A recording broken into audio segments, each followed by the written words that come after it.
and Caro was invited to become part of something that's now defunct called the Poole Arts Council.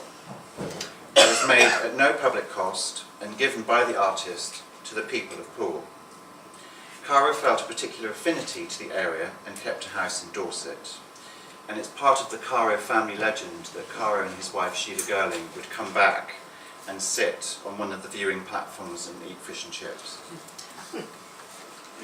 Sea music was made by local businesses donating time, materials and expertise. Every exhibition, every sculpture Caro makes involves a model. And here we can see the scale model with dummies of sea music in his studio. Caro recalled that after Tom Roberts' initial call in 1989, he visited Poole to look at the proposed site. Working from a large Catalan table piece, he made a third scale model which was about 10 feet high, made in steel, and it became a work in its own right called Sea Adagio. Caro wanted the model itself to be considered a good sculpture, and at the time, bearing in mind he was thinking about how the enlargement would relate to the setting. By this stage, he had also made many alterations. He said that the model helped him clarify ideas about the full-sized work and about the many changes he had to make to suit the site. I could only visualize the scale more easily on the tiny model. This all took about 6 months, working solely on this sculpture and nothing else. He involved a carpenter and various drawings from Tom Roberts, and they made a model of the pumping station that's currently situated, and the whole street, the whole setting of the quay. To the model, they fitted railings and walkways and placed a third-size model on it and adjusted the walkways to suit. We decided it would clarify the view if we simplified the design, and to this end we adjusted the design and the existing curved walls and staircases. The model of the work and another model of the entire site was shown to the mayor and councillors, who all agreed to go ahead. Later the model was taken down to Poole and to Bourne Steel, and computer-generated survey drawings were made by the engineer. Caro always had problems deciding on colour, and he often deferred to his wife, the painter Sheila Girling, who always advised him on such matters. On this occasion, he recalled, they only reached the exact blue after several different shades had been mixed and made up especially by a paint company to get it exactly right. Caro supervised the erection of all the parts as they were moved into place by crane. He remembers that this was done with accuracy and care. In fact, all the operations were done with a background of great goodwill and good feeling. As I suspected, certain changes were needed to make the sculpture look stronger against the sky. We made these alterations, but working on such big steel parts necessitated long delays. And part of the interesting thing about the way Caro worked, that despite the scale, even working on something as large as sea music, nothing was ever quite defined until he felt it was finished. There would always be changes along the way. Cutting metal 2 inches thick, hoisting and welding each piece takes a long time and many hours, and days passed as each element was put together. The final sculpture measures 11.25 metres by 16.99 by 4.65. It has 3 viewing platforms comprising galvanised steel railings, aluminium decking and wooden seats. Caro always felt the sculpture necessitated an open, free work that was airy and fresh, a meeting point of town and harbour.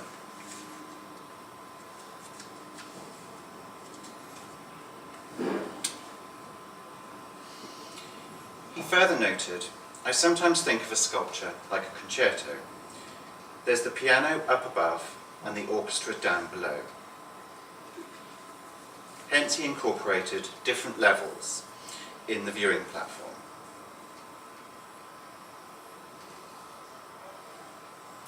There is also a sense of rhythm and movement, almost like Matisse's famous Blue Nudes from 1952.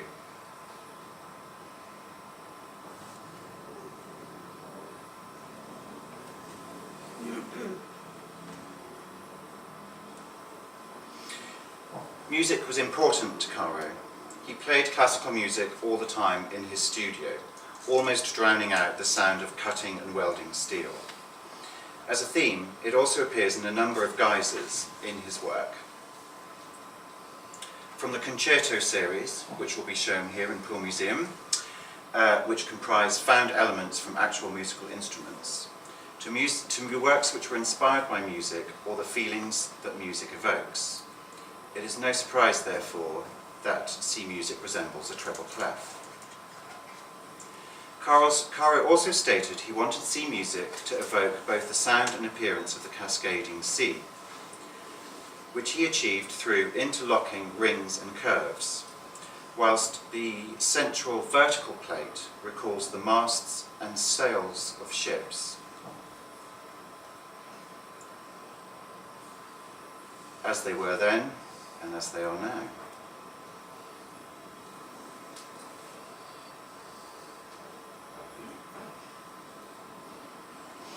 Caro very much wanted the sculpture to play an important part in everyday life. He said, "I was keen to involve the inhabitants and visitors to Poole in the experience of the sculpture by incorporating walkways to give people better views of the harbour. There would be new places to sit and enjoy the view, which is superb, and at the same time there would be an important involvement with the sculpture. It would be almost as if people were up there within it, rather like being on the crow's nest of a sailing ship."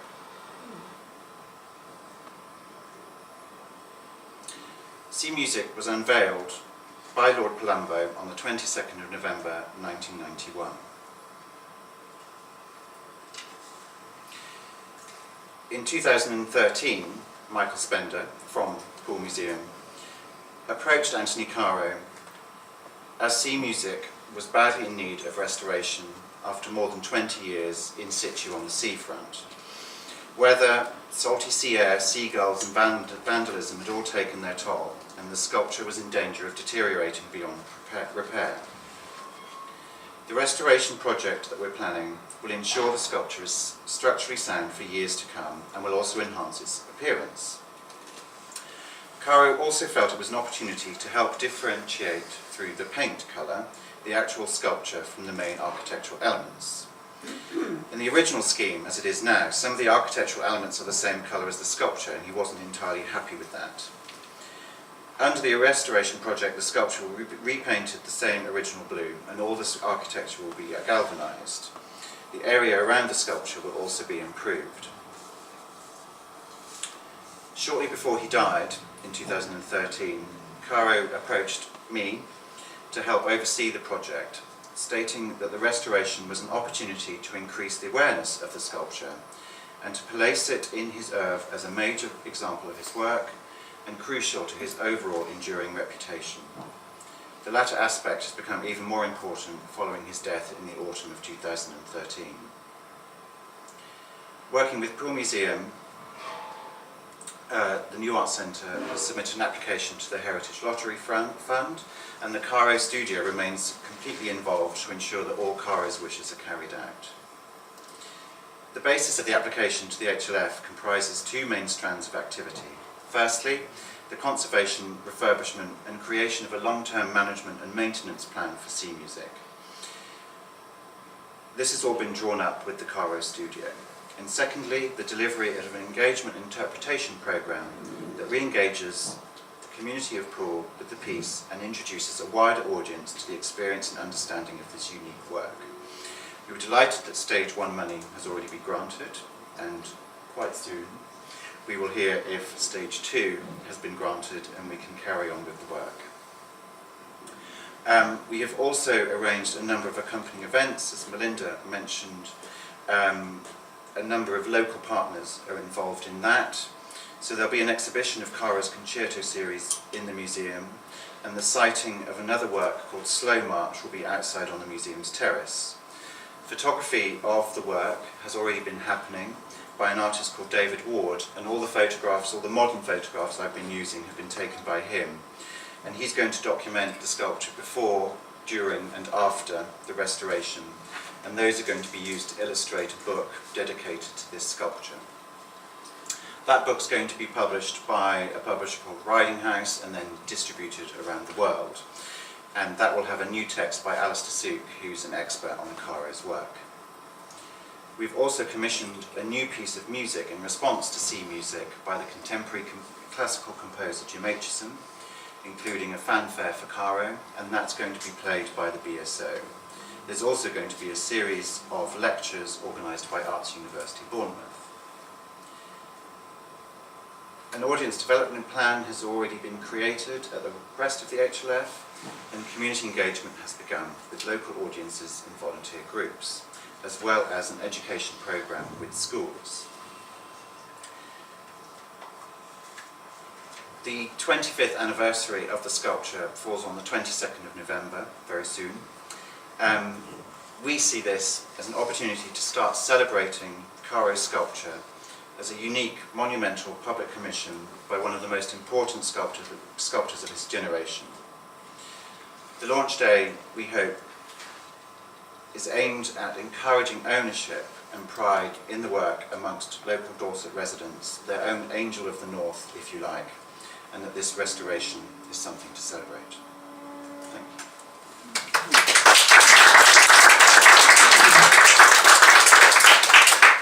Thank you, Stephen. That was very informative. I've learned some new things too.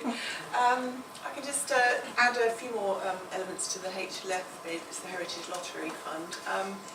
I think we're really pleased that Heritage Lottery is supporting this because relatively, if you think of heritage, 25 years isn't that old. So it's sort of, I think it shows their confidence and their interest in the piece that they are supporting this project.